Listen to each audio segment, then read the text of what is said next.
অমরেশ কেন পালাচ্ছে জানতে হলে দেখতে হবে এই গল্প চাঁদনি রাতের চুড়েল। অবশ্যই লাইক, শেয়ার, সাবস্ক্রাইব করুন।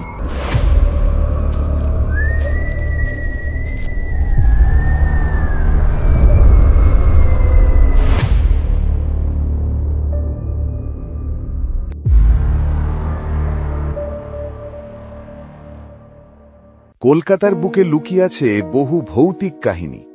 আজকের গল্পটি সেই কিংবদন্তি রাইটার্স বিল্ডিং এর রহস্য নিয়ে। যদি ভৌতিক রহস্য, হরর অডিও স্টোরি বা কলকাতার অজানা কাহিনী শুনতে ভালো লাগে, তাহলে এই ভিডিও আপনার জন্য।